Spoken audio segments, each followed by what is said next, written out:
저는 78년을 살면서 돈으로 못 산 게 하나 있습니다. 그것은 바로 제 손녀였어요.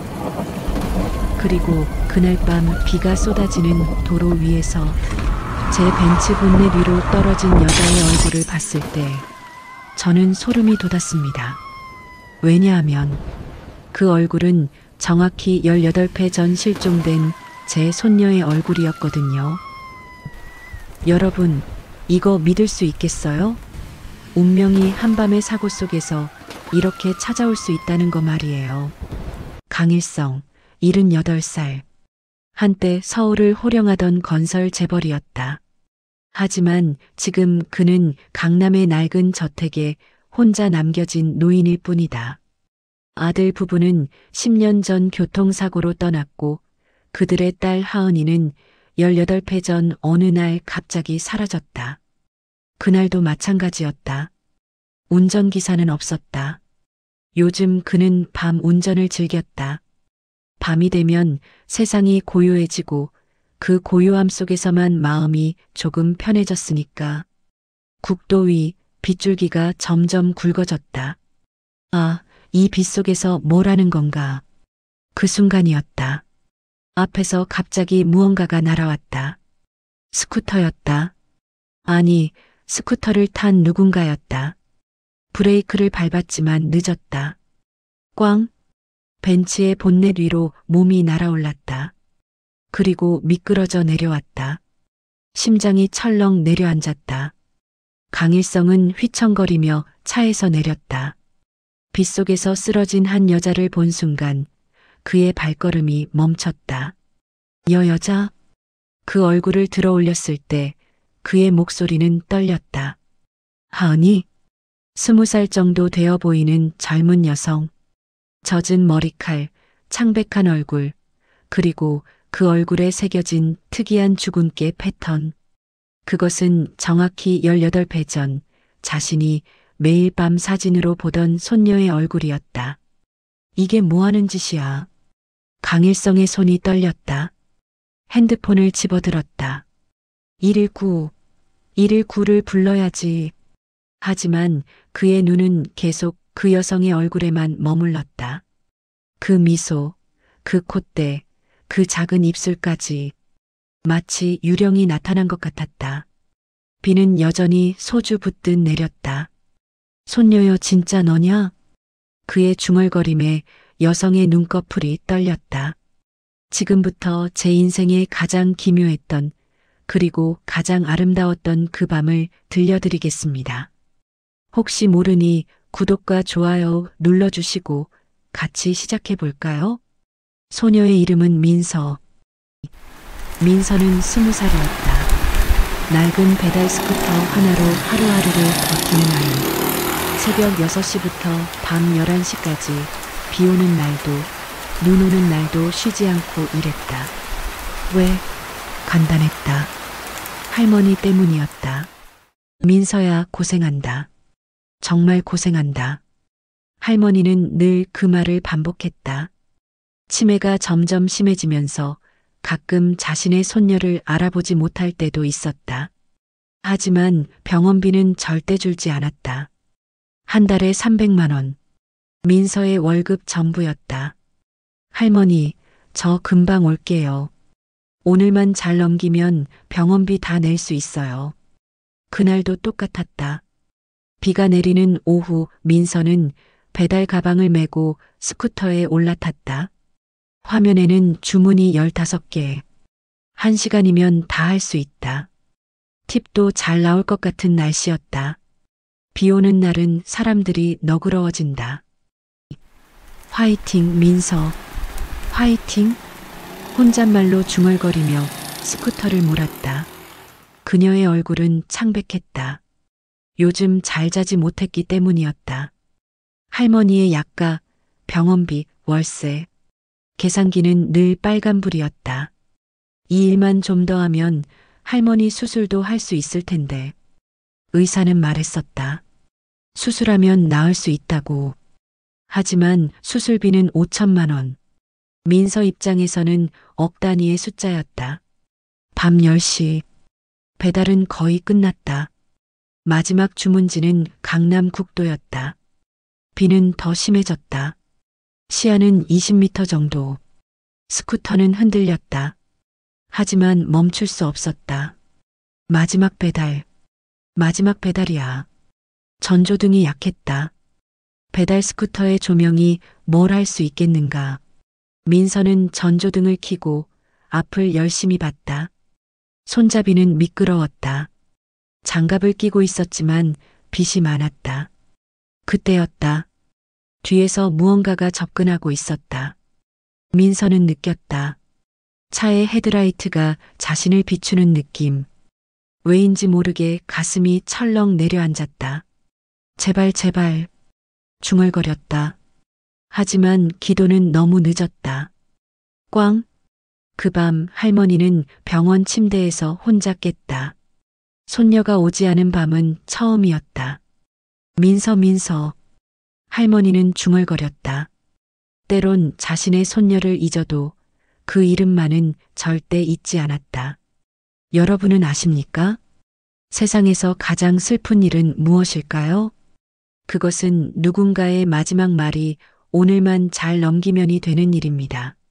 강일성, 나이 78살.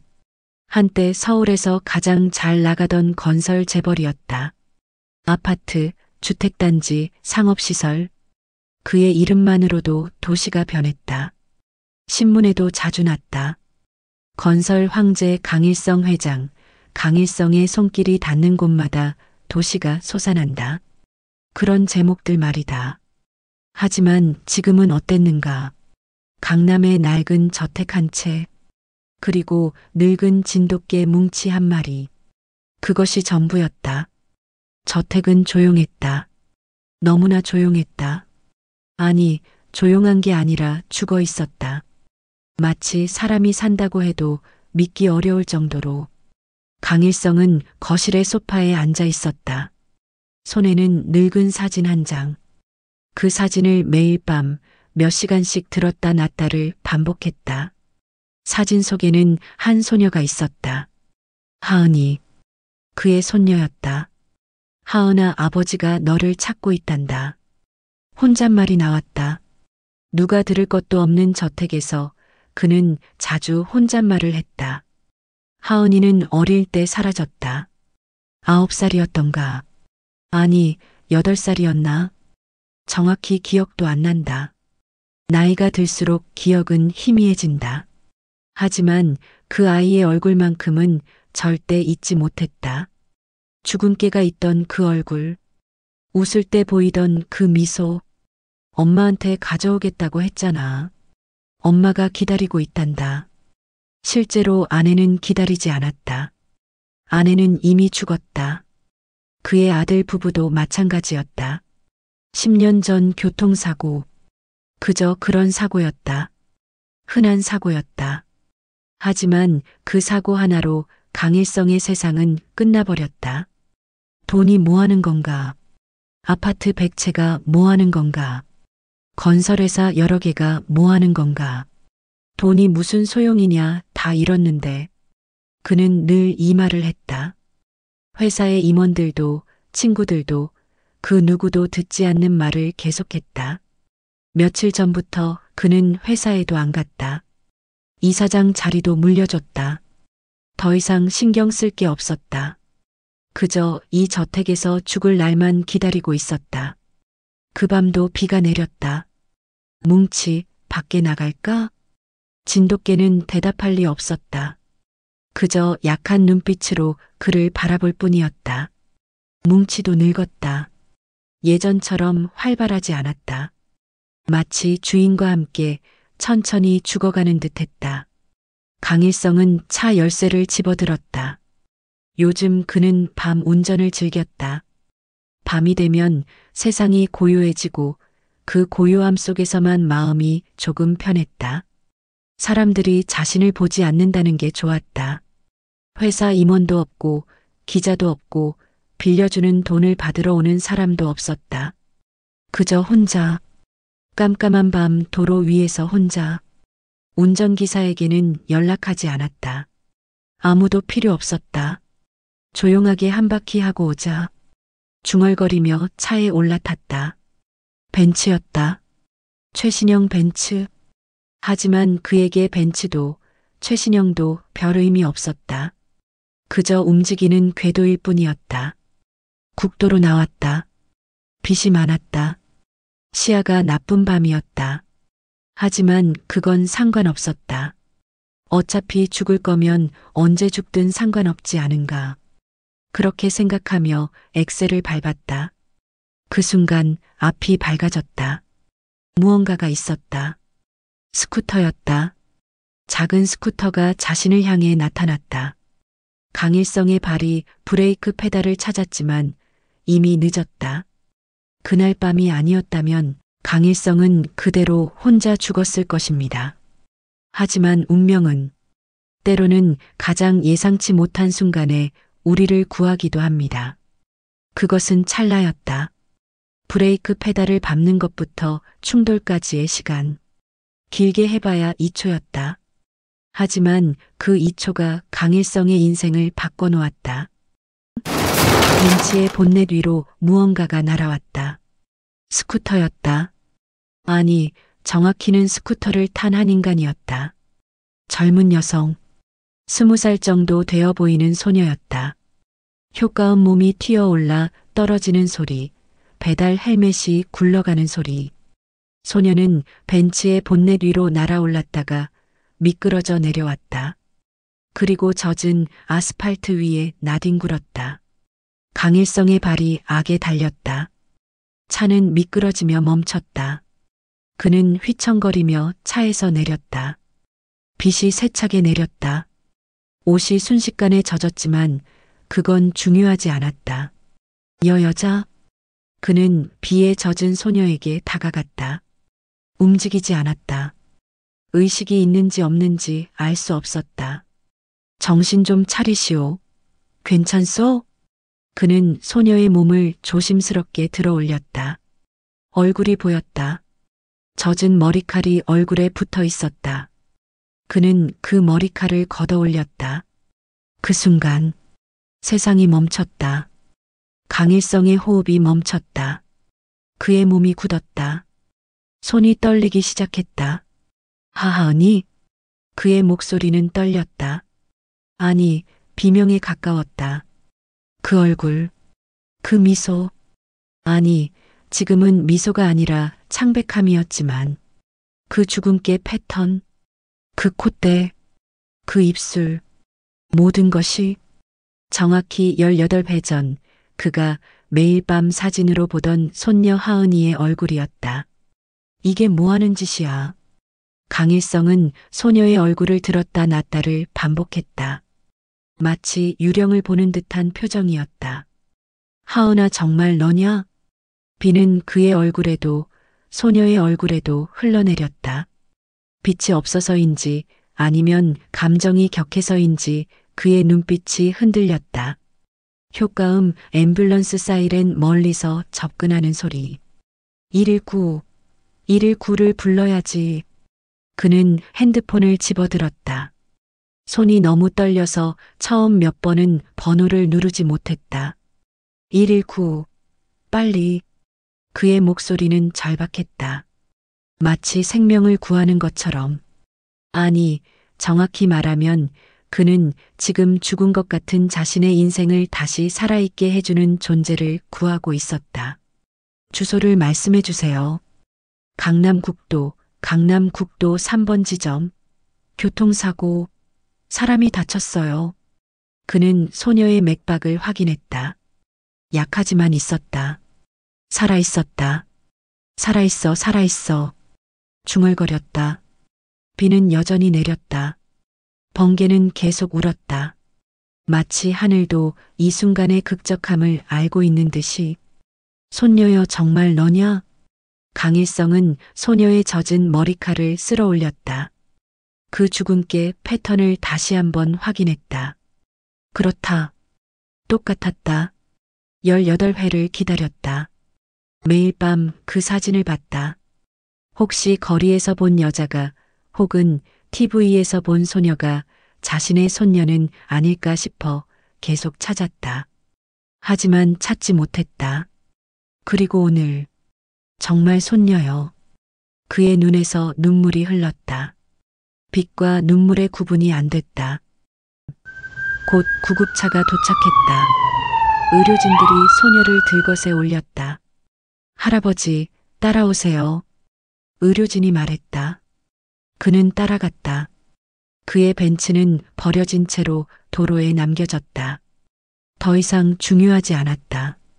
여러분, 운명이란 이런 것이 아닐까요? 우리가 절망할 때 가장 예상치 못한 형태로 나타나는 것. 그것이 운명일지도 모릅니다. 병원, 그리고 기억의 파편. 민서가 눈을 떴을 때 첫 번째로 들린 것은 기계음이었다. 삐삐삐. 심전도 기계가 규칙적으로 울렸다. 그 다음은 링거액이 떨어지는 소리. 천천히 규칙적으로. 마치 시간 자체가 흘러가는 소리였다. 깨어났나? 낮고 부드러운 목소리가 들렸다. 민서는 천천히 눈을 떴다. 시야가 흐렸다. 천장은 하얀색이었다. 병실이었다. 여기가 어디예요? 민서의 목소리는 쉰 상태였다. 입이 말라 있었다. 병원이요. 사고가 났는데 다행히 큰 외상 없이 넘어갔네요. 며칠 정도 있으면 괜찮을 거요. 그 목소리의 주인이 보였다.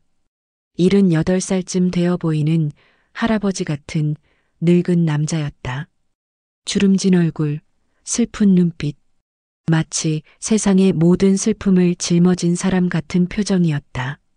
당신이 누구세요? 민서는 물었다. 의식이 없어서 모르시겠지만 사고가 났어요. 제 차가 당신을 칠 뻔했죠. 다행히 속도가 많이 나지 않아서. 그 남자는 말을 끝맺지 못했다.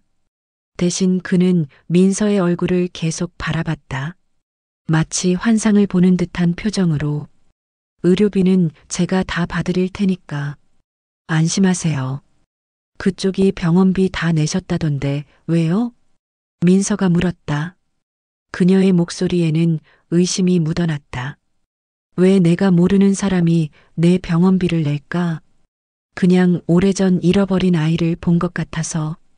그 남자는 작은 목소리로 중얼거렸다. 그런 이유로요? 민서는 이상한 표정을 지었다. 하지만 그 남자의 시선에는 진심이 있었다.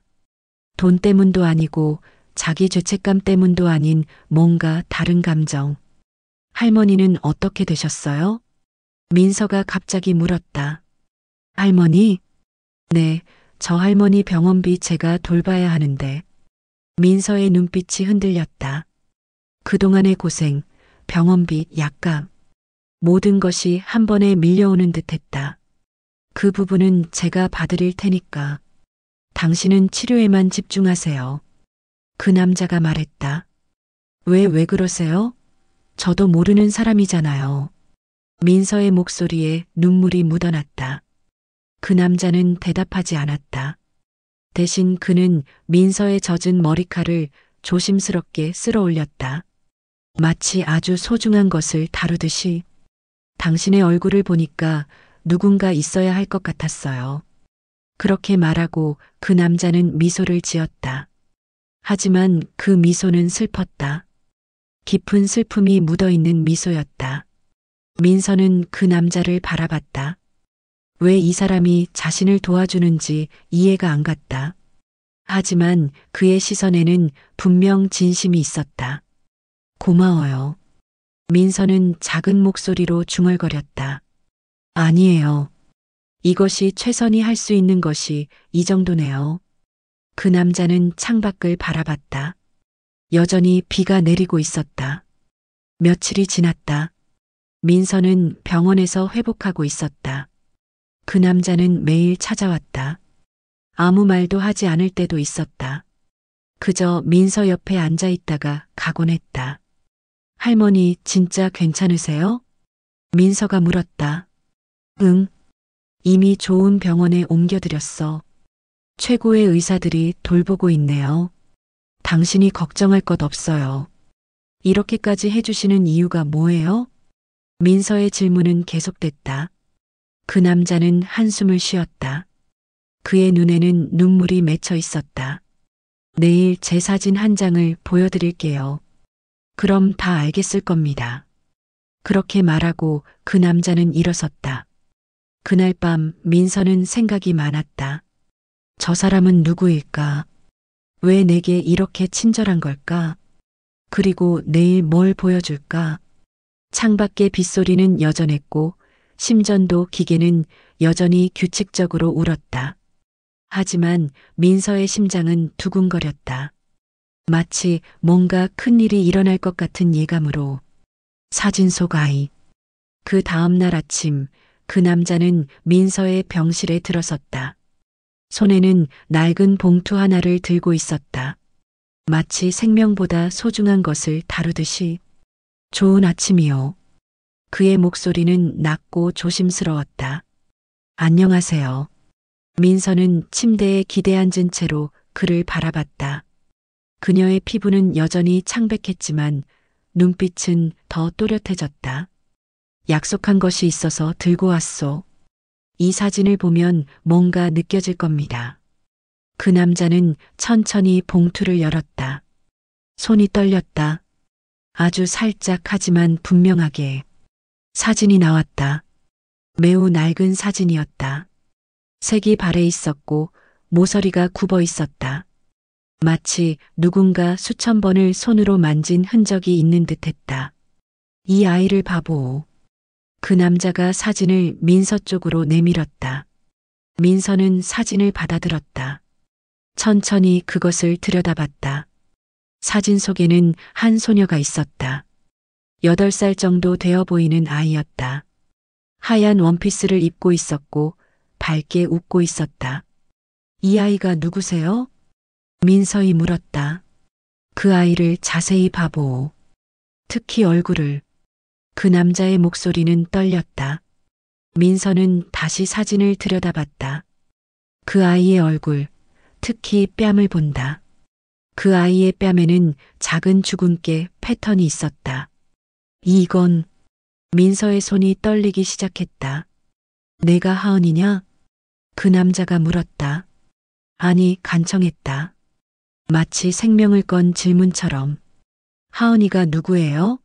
저는 민서인데. 민서가 말했다. 이 사진 속 아이, 그 원피스를 봐보. 그 남자가 계속했다. 민서는 다시 사진을 봤다. 흰 원피스? 그 원피스의 디자인이 뭔가 익숙했다. 매우 익숙했다. 제 할머니가 제게 물려줬던. 민서가 중얼거렸다. 맞소. 당신이 어릴 때 입던 옷이 있나? 네, 어릴 때 할머니가 입혀줬던 흰 원피스가 있어요. 지금도 어디에 놔뒀는데. 민서의 얼굴이 창백해졌다. 혹시 저도 그 원피스를 입었어요? 그 남자는 대답하지 않았다. 대신 눈물이 그의 얼굴을 타고 흘렀다. 당신은 누구세요? 그리고 왜 이 사진을? 민서의 목소리가 떨렸다. 그 남자는 의자에 앉았다. 마치 갑자기 모든 힘이 빠진 듯이. 그리고 천천히 입을 열었다. 나는 강일성이라고 합니다. 저 건설회사 강건설의 회장이었소. 강건설? 민서의 눈이 커졌다. 그리고 18배 전 나는 손녀 하나를 잃었소. 그의 목소리는 매우 작았다. 손녀? 내가 만약 내 손녀라면? 그 남자 강일성은 민서를 바라봤다. 그럼 당신은? 민서의 입이 떨렸다. 내 이름은 민서예요. 강민서. 아니, 제 말은. 민서는 혼란스러워했다. 유전자 검사를 해야 할 것 같소? 강일성이 말했다. 당신이 말하는 게 정말이라면 우리는 어떻게 해? 민서가 물었다. 그건 나도 모릅니다. 하지만 당신의 얼굴을 봤을 때, 당신이 입던 옷을 봤을 때, 그리고 당신의 뺨의 주근깨를. 강일성은 손으로 자신의 뺨을 가리켰다.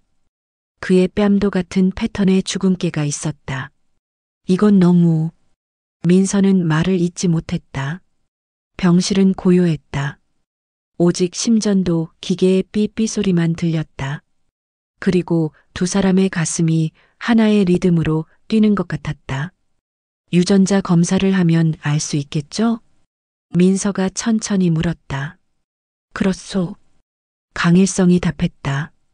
그런데 만약 정말 제가 당신의 손녀라면 왜 제가 고아원에? 민서의 목소리가 흔들렸다. 그건 나도 모릅니다.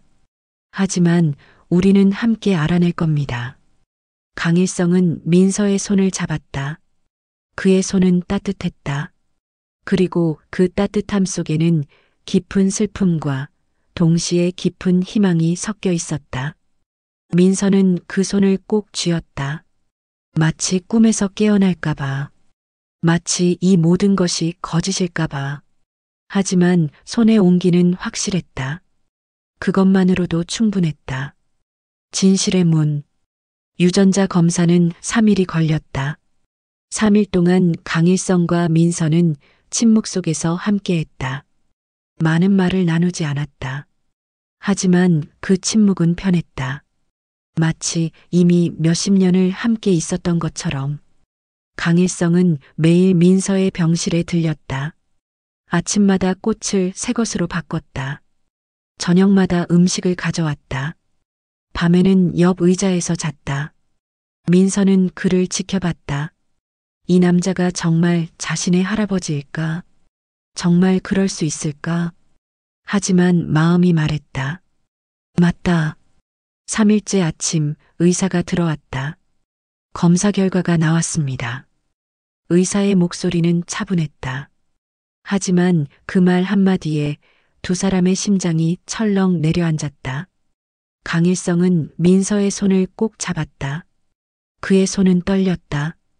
결과는 의사가 종이를 펼쳤다. 일치합니다. 당신은 혈연 관계가 있습니다. 할아버지와 손녀의 관계가 맞습니다. 강일성의 눈에서 눈물이 흘렀다. 그는 아무 말도 할 수 없었다. 마치 세상이 멈춘 것처럼. 민서도 울었다. 하지만 그 눈물은 슬픔이 아니었다. 그것은 안도의 눈물이었다. 감사합니다. 정말 감사합니다. 강일성이 의사의 손을 잡았다. 의사도 그의 눈빛에서 뭔가를 읽었는지 미소를 지었다. 의사가 나간 후 강일성은 민서의 곁에 무릎을 꿇었다. 정말로 내 손녀구나. 그의 목소리는 떨렸다. 할아버지. 민서가 처음으로 그를 할아버지라고 불렀다. 하은아. 아니, 민서야. 강일성이 말했다. 당신은 어렸을 때 버려졌어요. 그게 아무도 모르는 사이에. 고아원에 가서 이름도 바뀌었어. 하지만 나는 계속 너를 찾았단다. 왜요? 왜 저를? 민서가 물었다. 왜냐하면 넌 내 가족이기 때문이야. 그리고 내가 너를 지키지 못했기 때문이야. 강일성의 얼굴에 깊은 슬픔이 스쳤다. 내 아들 부부가 죽었을 때 너도 함께 사라졌어. 그건 내 잘못이야. 내가 너를 잘 지키지 못했어. 할아버지, 그건 당신 잘못이 아니에요. 민서가 강일성의 손을 잡았다. 그런데도 당신이 저를 찾았어요. 그리고 이렇게. 민서의 목소리가 흔들렸다. 유전자 검사 결과가 나왔다는 건 이제 공식적으로 확인된 거야. 하지만 우린 더 알아야 할 게 많아. 강일성이 말했다. 왜 너가 고아원에 가게 됐는지. 누가 너를 거기에. 할아버지, 저는 괜찮아요. 민서가 말했다. 과거보다는 지금이 중요해요. 지금 할아버지가 저를 찾았고 우리가 만났어요. 그것만으로도 충분해요. 강일성은 민서의 말을 바라봤다. 그리고 미소를 지었다. 그것은 오랜 세월 동안 본 적 없는 미소였다. 알겠다, 손녀요. 알겠다. 그날 저녁 강일성은 병원 복도에서 전화를 했다. 네, 유전자 검사 결과가 일치했습니다. 제 손녀가 맞습니다. 전화 너머의 변호사가 뭔가를 말했다. 네, 이제 모든 법적 절차를 진행하겠습니다. 입양 절차도 필요할 것 같고 이름 변경도. 강일성이 창밖을 바라봤다. 여전히 비가 내리고 있었다. 하지만 하늘 어딘가에는 별이 떠 있을 것이다. 그리고 그녀의 할머니도 있습니다. 최고의 치료를 받을 수 있도록 도와주겠습니다. 병실로 돌아온 강일성은 민서의 손을 다시 잡았다. 이제부터는 함께 할 거야. 절대 떨어지지 말고. 네, 할아버지. 민서가 답했다. 제 할머니도 괜찮겠죠? 그럼 최고의 병원에 최고의 의사들이 돌볼 거야. 그리고 넌. 강일성이 민서의 얼굴을 쓸어 올렸다. 넌 이제 내 손녀로서 살 거야. 배달도 할 필요 없고 병원비 걱정도 할 필요 없고 그냥 건강해지고 행복해져. 그것뿐이야. 할아버지. 민서의 눈에서 눈물이 흘렀다. 감사합니다. 정말 감사합니다. 유전자 검사의 결과는 단순한 숫자와 확률이 아니었다. 그것은 두 영혼이 만나는 증거였다. 그것은 운명이 존재한다는 증거였다. 그것은 사랑이 시간을 이긴다는 증거였다. 민서의 할머니 장례식 날이었다. 강일성은 조용히 무릎을 꿇었다. 그의 주름진 얼굴에는 눈물이 흐르고 있었다. 그 손, 수천 번 사진을 만진 그 손이 이제 향을 피웠다. 미안합니다. 당신을 미리 못 만나서. 그는 중얼거렸다. 민서의 할머니를 향한 말이었다. 그 할머니가 민서를 키웠고 사랑했고 돌봤으니까. 민서는 강일성의 옆에 서 있었다. 검은 옷을 입은 그녀의 얼굴은 창백했지만 눈빛은 맑았다. 슬픔도 있었지만 동시에 감사함도 있었다. 할머니는 좋은 병원에서 좋은 의사들에게 진료를 받았다.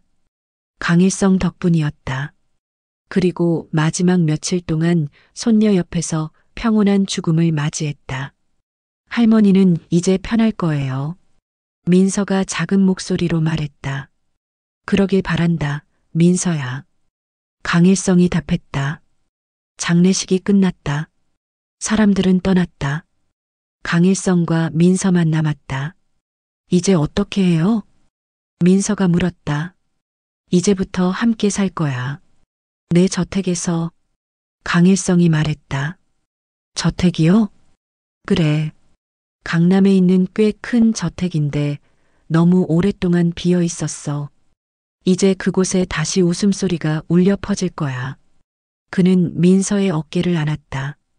저택에 들어섰을 때 민서는 놀랐다. 넓은 거실, 고급 가구, 그림들. 하지만 모든 것이 차갑고 외로워 보였다. 마치 박물관 같았다. 여기가. 민서가 중얼거렸다. 차갑지? 내 아들이 죽은 후로 이 집은 죽어 있었어. 하지만 이제는. 강일성이 모든 창을 열었다. 햇빛이 쏟아져 들어왔다. 바람이 들어왔다. 생명이 돌아왔다. 이제는 살아갈 거야. 그는 민서를 바라봤다. 너 때문에. 처음 몇 주는 적응의 시간이었다. 민서는 자신의 방을 가졌다. 넓고 밝은 방이었다. 침대, 책상, 옷장. 모든 것이 새로웠다. 배달 스쿠터 위에서 살아온 삶과는 너무나 다른 세상이었다.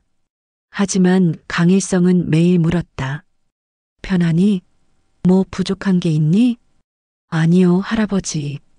다 좋아요. 그리고 그것은 진심이었다. 저택은 점점 변해갔다. 강일성이 예전에 자주 가던 식당에서 민서가 좋아하는 음식을 주문했다. 거실에 민서를 위한 TV를 켜기 시작했다. 예전에는 절대 켜지 않던 텔레비전이었다. 할아버지, 혼자 있을 때 뭘 하셨어요? 민서가 어느 날 물었다. 사진을 봤지. 너의 사진을. 매일. 강일성이 답했다. 그리고 한 장의 사진을 보여줬다. 그것은 8살의 하은이 사진이었다. 원피스를 입고 웃고 있는 사진. 이게 날 봤나요? 민서가 물었다. 매일 봤다. 하루에도 몇 시간씩. 혹시 거리에서 마주칠까 싶어서. 강일성의 목소리는 낮았다. 그런데 정말 만났네요. 민서가 웃음을 지었다. 그리고 그 웃음은 그 사진 속 아이의 웃음과 똑같았다. 시간이 지났다. 몇 달이 지났다. 민서는 학교를 다시 등록했다. 강일성은 자신의 사업 일부를 믿을 수 있는 사람에게 맡기기 시작했다.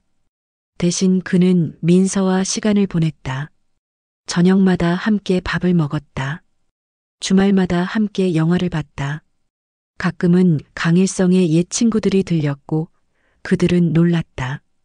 회장님, 웃는 얼굴을 처음 봅니다. 친구들이 말했다. 내가 너무 오래 울었나? 강일성이 미소를 지으며 물었다. 네, 정말 오래요. 어느 날 저녁 강일성은 민서에게 물었다. 이제 행복하니? 네, 할아버지. 정말 행복해요. 민서가 답했다.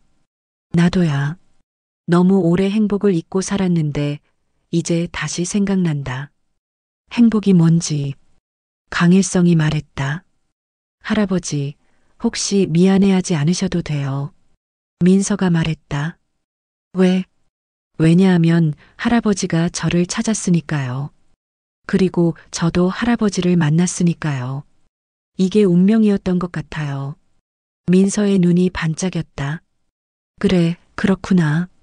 강일성은 민서의 말을 다시 생각했다. 저택의 거실에는 이제 웃음소리가 울렸다. 옛날 사진들과 함께 새로운 사진들도 붙어 있었다. 강일성과 민서가 함께 찍은 사진들. 서로를 안고 웃고 있는 사진들.